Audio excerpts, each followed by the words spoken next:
When it comes to the idea of lost civilizations, perhaps none is more famous than the legend of Atlantis, a shining, enormous metropolis talked about by Plato and other early historians.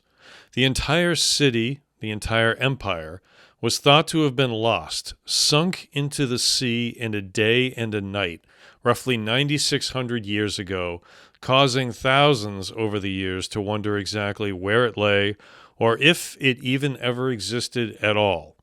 Well, archaeologist Michael Donnellan now claims to have found the final resting place of Atlantis and says he has the proof he needs to state once and for all that Atlantis did exist. I'll break it down for you on today's episode of The Weekly Strange.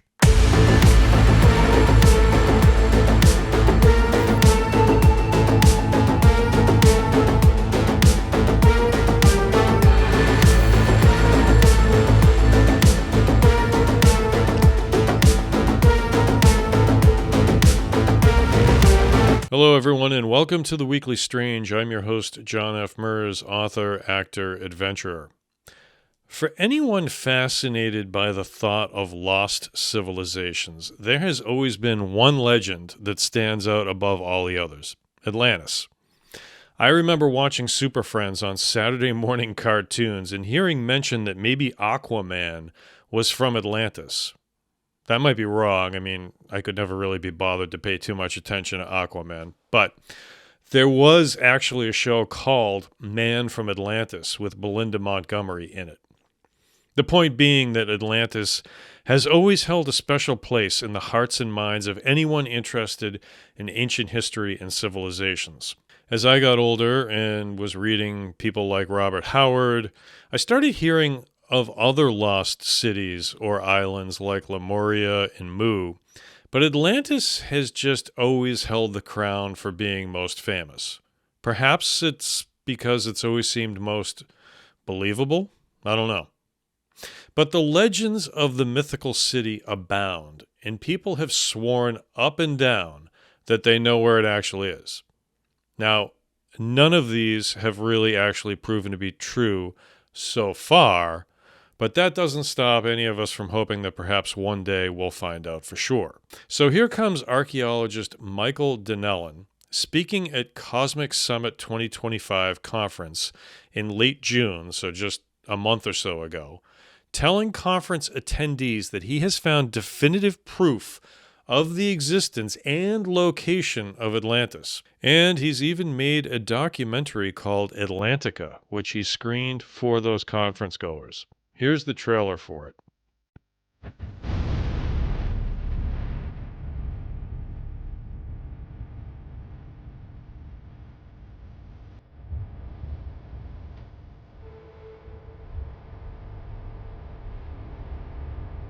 If anyone had told me 6 years ago that we would go in search of Atlantis, I would have said they were crazy.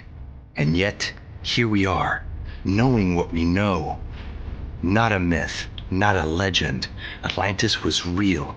The lost empire Plato described in such precise detail actually existed. I have seen these structures with my own eyes. I have touched them with my own hands. These years of field research are about to write a whole new chapter in human history. They will help resolve those eternal questions of where we came from and how we got here. Pinpointing the exact location of Atlantis was to be just the beginning. What I knew then and what I know now, well, see for yourself.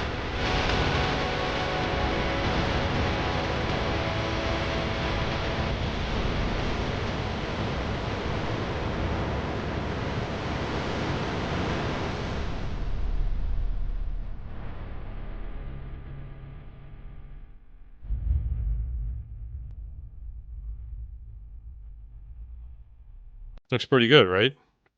Now, most people have heard of Atlantis, but perhaps not everyone knows where it springs from. The ancient Greek scholar and philosopher Plato first mentions Atlantis in his dialogue Timaeus, which was written around 360 BCE.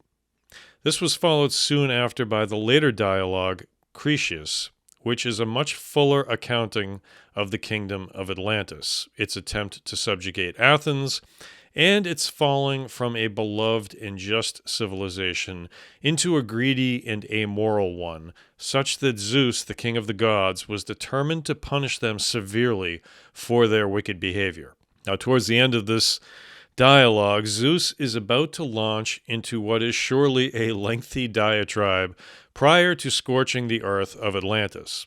However, the ending of Cretius was destroyed through the years and remains unknown to this day. But Atlantis remains firmly fixed in the hearts of many explorers and adventurers who seek to understand if this kingdom ever did in fact exist. Throughout much of the 19th century, Renaissance writers like Francis Bacon and Thomas More wrote about Atlantis using it as a sort of utopian dream world that humanity should aspire to. But others dismissed the notion of Atlantis as being purely fiction and noted that Plato was rather famous for using other events as the inspiration for his works, and that surely the idea of Atlantis was simply another one of these. But was it? Plato vaguely states that the time of Atlantis occurred roughly 9,000 years before he was alive, which would put that in the area of around 9600 BCE or so, approximately. Plato also spoke of the kingdom of Atlantis being, quote, beyond the Pillars of Hercules, which most scholars believe alludes to the Strait of Gibraltar, the narrowest gap at the entrance to the Mediterranean separating Spain from Morocco.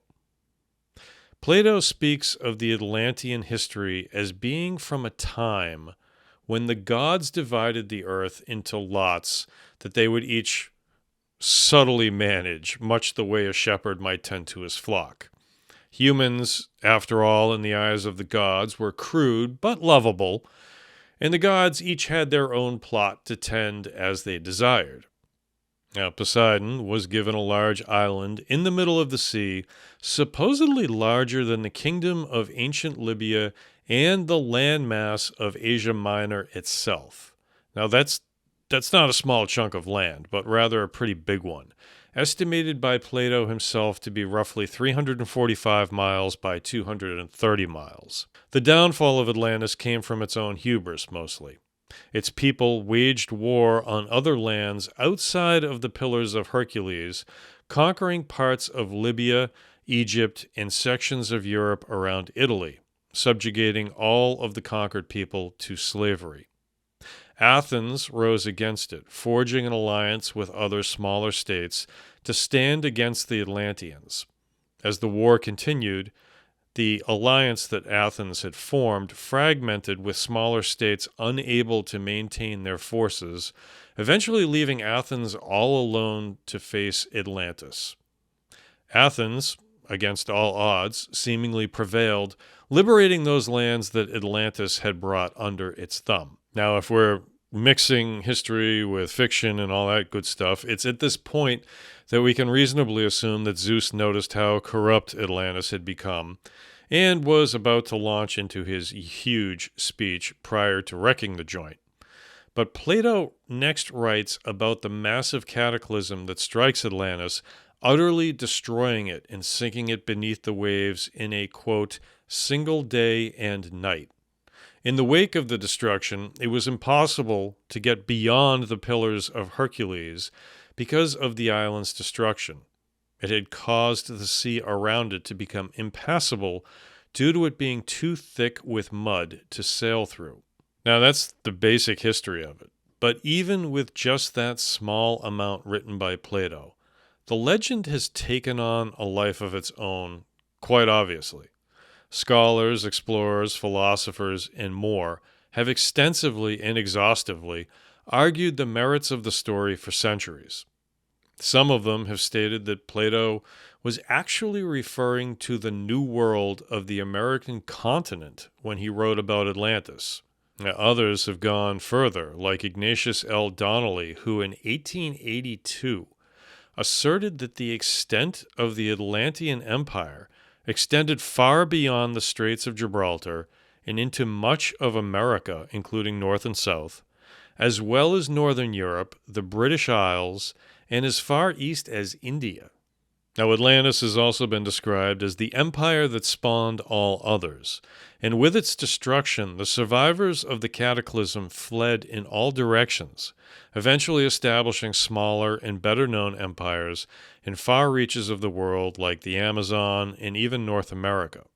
But from there, things tend to spiral out of control fairly quickly. Throughout the late 19th century and early 20th century, you have a variety of, let's just call them interesting people, start espousing a lot of wild theories, like the height of the Atlantis Empire was roughly 1 million years ago, that they were destroyed from within due to development and overuse of supernatural psychic powers, and that the Atlanteans represented one of the core root races that inhabited the planet. And that root race, in this case, being the Aryan race. You can kind of see where we're going here. The notion of a genetically superior race started resonating with certain people, any guesses, who would eventually espouse ideas of racial impurity and the need to correct it, which readily leads us right into Nazi occultism and genocide and all the assorted garbage that goes along with that.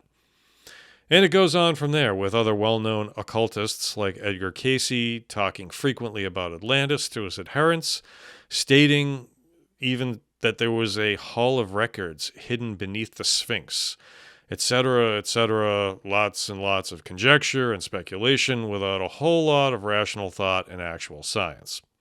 All of which brings us back to Michael Donnellan and his quest to actually find the location of Atlantis, which has been itself the subject of fierce debate for hundreds of years. And now mostly, it falls into three camps. One, that Atlantis was located somewhere in the Mediterranean. The second is that it was located just outside of the Mediterranean. And the third is that it was just someplace else entirely. Now, inside the Mediterranean, a number of places have been tossed around as decent possibilities. These include spots like Sardinia, Santorini, Malta, Cyprus, Sicily, Crete, and even coastal places like the site of ancient Troy. In places like Santorini, for instance, there was a massive eruption in either the 17th or 16th century BC, leaving behind a huge caldera. Now, outside of the Mediterranean, sites like the Canary Islands, the island group of Madeira near Portugal, and even the Azores have all been tossed around as possible candidates. Even the island of Spartel, which is near the Strait of Gibraltar and is now submerged beneath the waves, has been proposed from time to time. And now the third, that it's someplace else entirely. Those locations include, but are not limited to, Antarctica, the Bahamas, and then there's the idea that Atlantis was actually located in northern Europe, in a place called Doggerland, that was situated between Great Britain and the European continent itself, but was thought to have been flooded by some type of cataclysmic tsunami event around 6100 BC. So where does Michael Donnellan think the location of Atlantis is? 2 miles off the coast of Cadiz, Spain, a lovely resort town in the southern part of the country on the Atlantic coast known for its wonderful beaches. Now, according to Donnellan, he has, quote, identified 3 submerged concentric walls carved into the seabed. He goes on to state that the dimensions and layout match the city described by Plato in the dialogues Timaeus and Cretius. Donnellan apparently used sonar scans in addition to diving the spot to confirm for himself that the structures do indeed exist, and that he is now convinced that this is the exact spot where Atlantis once sat proudly.